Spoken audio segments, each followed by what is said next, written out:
Assalamualaikum warahmatullahi wabarakatuh. Perkenalkan, nama saya Ariel Pakaya. Saya dari kelas S4B. Di sini saya akan memaparkan sedikit materi tentang sanksi administratif perpajakan. Sanksi yaitu suatu tindakan berupa hukuman yang diberikan kepada seseorang yang melanggar peraturan. Sedangkan sanksi perpajakan yaitu suatu tindakan berupa hukuman yang diberikan kepada wajib pajak maupun pejabat yang melanggar perundang-undangan pajak, baik berupa sengaja maupun karena alpa. Sanksi perpajakan merupakan jaminan bahwa peraturan perundang-undangan perpajakan telah dipatuhi. Dengan kata lain, sanksi perpajakan merupakan alat untuk mencegah seseorang melanggar sanksi perpajakan. Nah, sekarang ada jenis-jenis sanksi perpajakan. Yang pertama itu ada sanksi administratif. Sanksi administratif berupa denda. Sanksi denda biasanya diberikan jika wajib pajak melakukan pelanggaran tertentu, seperti tidak menyampaikan surat pemberitahuan tahunan atau SPT. Sanksi ini bervariasi tergantung jenis pelanggaran yang dilakukan. Misalnya keterlambatan pelaporan SPT tahunan PPh badan, yaitu 500.000. Yang kedua yaitu sanksi bunga. Sanksi bunga diberlakukan jika wajib pajak terlambat membayar pajak. Contohnya denda sebesar 2% atas keterlambatan wajib pajak di setiap bulannya. Yang ketiga yaitu sanksi kenaikan. Sanksi ini berupa penambahan nilai pajak yang harus dibayar.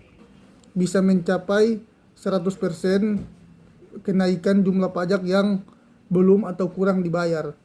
Tidak masuk pada sanksi pidana. Pada sanksi pidana yaitu yang pertama ada pidana penjara.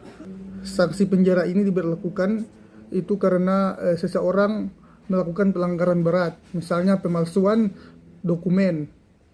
Nah, sanksi penjara ini bervariasi mulai dari 6 bulan sampai dengan 6 tahun. Yang kedua ada sanksi pidana kurungan.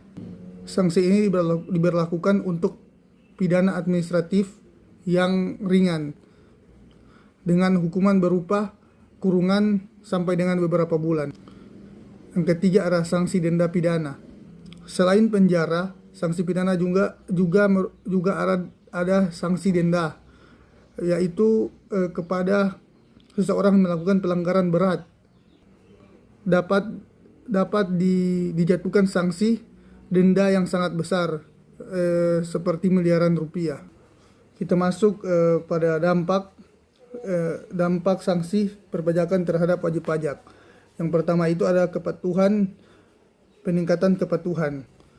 Ketika sanksi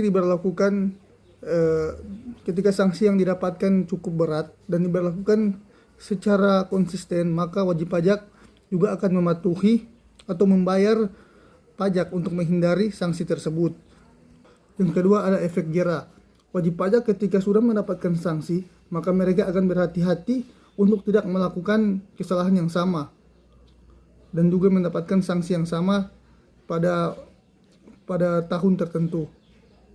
Yang ketiga ada persepsi keadilan. Wajib pajak akan merasa bahwa orang yang diperlakukan di depan hukum yang dapat meningkatkan kepatuhan secara umum, yaitu ada prinsip keadilan. Semua orang wajib mendapatkan sanksi. Yang keempat ada peningkatan penerimaan pajak, dan yang kelima ada mengurangi praktik penghindaran pajak. Baik, itulah pemaparan materi terkait dengan sanksi administratif perpajakan. Wassalamualaikum warahmatullahi wabarakatuh.